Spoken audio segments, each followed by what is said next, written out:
calm state of the mind is very, very essential for us to understand, to cognize anything. Only when something appears onto me, I get to understand that. Now let's say my senses are damaged due to some reason, then I am handicapped in that way to sense signals on that front. Okay, so that important is to have a manolaya, or to synchronize or to establish connection with something. Equally or even more important, it is to disengage from something and to hook onto something else, because only then we are live, we get the live telecast. A warm welcome to one and all. This is Nirupama representing Bagavath Mission. Bagavath Mission specializes on mind science, and today the topic for discussion is Manolayam and Manolayanasam, which if I have to literally translate in English, it would refer to the form and the formless state of the mind. These two terminologies, Manolayam and Manolayanasa, are basically Sanskrit terms. So if I were to explain as to what this is and how it refers to the form and the formless state of the mind, I have to get on to what the individual word means. Mano, or the manas, means the mind. Layam means to synchronize or to be in contact with something. And nasam means to disengage or to be destroyed.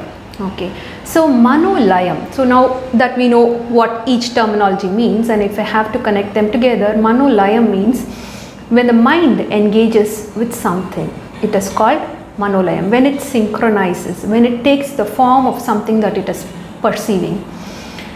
The second terminology, Manolayanasam, means to disengage from a particular form, is called as Manolayanasam. It has already taken a shape, or it has synchronized or made contact with something. Now the mind disengages from this. So now why is it that we chose this particular topic for today's discussion?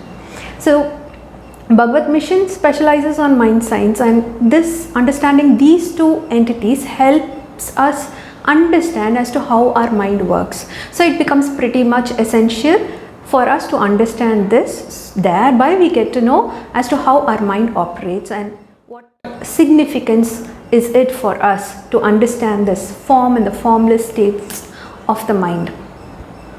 Now let's see as to how cognition generally happens. Cognition happens when our senses reflect the external world onto us, and the mind perceives what is reflected. So for example, let us see there are a group of tourists who are enjoying a scenic place. For this example, let us take that there is a waterfalls around a mountain. A few of the tourists might be enjoying the waterfalls. Some of them might be enjoying the sound that comes out of the falls. Some of them can be enjoying the water that is getting splashed when you get closer to the waterfalls. Some of them can be enjoying the whole of the mountain and the waterfalls. Some of them can be enjoying the chirping of the birds around. And there could be a few who could be seeing the entirety of the blue sky with the mountains and the sun setting in the evening, along with the falls, along with the sound that they can hear. So throughout this process, the mind is in contact with something, either a part or the whole of what is being projected. Okay, so what you are in contact with, that you understand, that data that is received by the mind is then sent on to the intellect, and the intellect recognizes whatever is, and then it compares with your previous data, and so on and so forth. Mind, all of us know that mind works by itself complicatedly, so or it has a very intrinsic and a deep thought process to every single signal that we receive. But the fundamental, the basis for all the analysis to happen is to receive a signal. Now let's say I don't receive any signal at all, then I cannot do the subsequent processing. So making contact with any signal that I receive is fundamental for us to then understand that. But this signal that I receive is a reflection of the external circumstances or external surrounding onto myself with the help of the senses. And if not for these senses, I cannot establish a connection with my external world. So thereby we are essentially making sense of our own selves. To give another explanation to the whole thing, I would request all of you whosoever is watching this video, if you can close your eyes and see if you can still see me. Can you? When you open your eyes, you get to see me. When you keep your eyes shut, you don't see me in front of me. Probably you can connect with the past data. A few minutes back you would have seen me and you can project my image, but you don't see me in reality. But now I asked you to close your eyes. So it is you who has shut down the shutter. So where do you see me? Actually, you don't get to see me.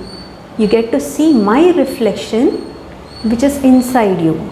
So everybody gets to see the signals, so the fluctuation of these signals is what we get to cognize within ourselves. But then what is the nature of this process? This signal or this information that we receive is on a continuous change, dynamic every moment by moment we receive new signals. Even in the case wherein you are watching a dynamic photo, a static photo. Now let's say I just have a photo or nothing is moving, nothing is happening, I don't hear any new sound. But even in that case, the signal is received every other moment. Now this process is very similar to how a mirror works. You appear in front of the mirror shows you whatever is the surrounding of that mirror. When you move away from the mirror shows the change. It instantaneously reflects the change. And that instantaneous reflection is how the mind works on. Now let's take an example wherein a bird is sitting on a branch of a tree and you are watching this. So there is a signal, the visual is cast onto your eye and you get to see the bird sitting on the branch. Next moment the bird flies away. So do you see the bird still sitting on the branch? The signal is renewed every new moment and you get to see as the bird flies, you also get to see the same thing cast on your internal screen and thereby you get to sense it. So the second portion of this cognition is wherein the signals are dynamic in nature and the cognition is also happening simultaneously. So in this particular case, what happens to the mind? The mind engages with a particular signal. It takes the form of that particular signal. We just discussed that it is that we are sensing our own selves. So whenever there is a signal that is received from the senses, the mind gives a portion of it to understand, to cognize as to what has been received. So it is mind taking the form of what it has just made contact with. So now a contact has been made and this contact is such that it is dynamically and continuously changing. So what happens? The mind disengages with whatever it has just received and makes contact with the new signal that it is receiving. So this process of engaging and disengaging and again engaging is happening simultaneously. So in this case, whenever an engagement, a synchronization is happening, that is called manolaya, or in other words, mind taking a form of what it is perceiving. On the second case, for it to be live, continuously receiving new signals, it disengages and makes contact with something new that the environment is providing. So between a form and another form there is a gap. There is a gap of nothing, nothingness, or no form. This place of no form is called as Manolaya Nasa. How important is Manolaya, or the form state of a mind? The form state of the mind is very, very essential for us to understand, to cognize anything. Only when something appears onto me, I get to understand that. Now let's say my senses are damaged due to some reason, then I am handicapped in that way to sense signals on that front. Okay, so that important is to have a Manolaya, or to synchronize or to establish connection with something. Equally or even more important, it is to disengage from something and to hook onto something else, because only then we are live, we get the live telecast. Otherwise the mind would be just eating on some stale data. Okay, so this is the isness of how the mind is operating. So where is the problem? So mind is already operating in this particular fashion. So where is the problem? The problem is whenever an experience is happening, okay, the experience is happening in a mind field which is specific to person. Okay, for example, an event is happening, I might react or respond back to that particular event with a like or a dislike. Based on the like or the dislike, I might either want to retain the experience or just refrain and abstain from that particular experience. I also hook on to my past memory, and I believe that to be that to be as whatever I know. Your past collection of data is just a handful, how much so ever experience we have. So in these two cases, wherein the mind develops an emotion and that it clings on to certain experiences and it wants to refrain from certain experiences, and on the other hand it considers that whatever it has experienced so far, it validates the current experience based on its past experience. So in both these cases put together, the mind gets into a conditioning mode wherein it gets into a rigidity. Originally it was fluid in nature, but after hooking on to a particular experience or just dwelling on the past, what happens is that it takes rigidity, it becomes rigid. It's very similar to how you freeze water into ice cube. Now water is so fluid in nature that whichever container you put in, it takes the shape of the container. So the perceiver does not put up any resistance with the situation at hand. He or she is free to take the shape of the experience that is currently in place. Whereas when water rigids or solidifies itself into ice, you take the ice cube out and you then put it in another container, it doesn't take the shape of the container. So it is more static and rigid. So that becomes the problem. So this rigidity, this holding on to a state wherein not allowing the free flow of the existence. What this particular state comes as an obstacle between the reality and the expectations, the unrealistic expectations. So what happens in this particular case is that the self gets into conflict with its own self. So this is the problem. So now what is the way out of this? The way out of this is to understand that nothing stays forever. Everything is transitory. These experiences are flowing in nature, however good or however bad the experience might be. Manolaya is inevitable. Manolaya Nasa is also inevitable. Whether you like it or not, that is the state, the natural state in which mind is operating. So internally, if the intellect can understand that this is the state of the mind, or this is how nature is designed to be, then the internal conflict to retain oneself in a preferred state of mind would cease. That fight to retain yourself in a preferred state of mind is futile. That said, okay, is there nothing that a person can do whenever they want to change the situation? You very much have chance to change the external situation.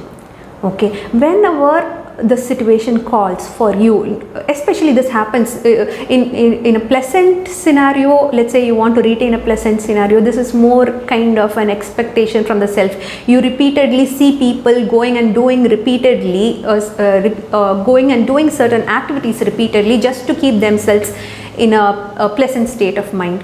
But if they can understand that any experience has no justification as good or bad, anything is right by as it is, okay, then the struggle to keep yourself in a good conditioned state of mind, that struggle would cease. There comes acceptance of any situation, to see things as they are. This is number one. But when it comes to unpleasant behavior or unpleasant happenings, our behavior is different. We really want to get rid of that unpleasant situation and get ourselves to a better situation. In this particular case, you use these emotions as indicators of what one needs to do. So instead of trying to take away the disturbing feeling, just see as to what external situation is causing this disturbing feeling and keep your attention on that external situation and see if you have any scope to alter the external situation. When you change the external situation, obviously because the signals are dynamic in nature, your new signals would obviously be better. But there would be cases wherein you sense that you are getting an unfavorable signal from the external environment. You have no scope to do anything externally to change that. In that case, instead of fiddling with your emotional feeling, you let it go. Okay, the blessing in disguise here is that nothing lasts forever. When nothing good lasts forever, even nothing bad lasts forever. So when you don't have any scope for you to act externally, just don't bother. See if there's nothing that you can do to change the situation. Just be quiet, don't disturb your internal self. So thereby what would happen is that the fleeting nature of the self, the fleeting nature of the existence would just travel, pass through you and not disturb your essence. So understanding the flow of Manolaya and Manonasa and seeing it happening dynamically every other moment is the key to understand as to how the mind is designed and how you perceive signals every other moment. And the key here is to know that you need not retain a state of being. Your mind should be free to take any form, so that it sees the isness or the actuality of the external condition. So it is very much like a mirror reflection. What you see in your mind is a reflection, and you use the reflection to act onto the external situation and not be bothered about. Okay, the mirror shows anything that is cast onto it, be it pleasant or unpleasant. Let's say you are driving in a traffic prone area. Okay, if you were to say that I don't like this, so please negate all this from my screen, and I like this, so ensure that only that retains. So then what happens? You don't get to see as to what is the isness of the condition, and you end up in an accident. So instead of you not having any issues here, use your internal self very much as a mirror and keep your focus on the driving.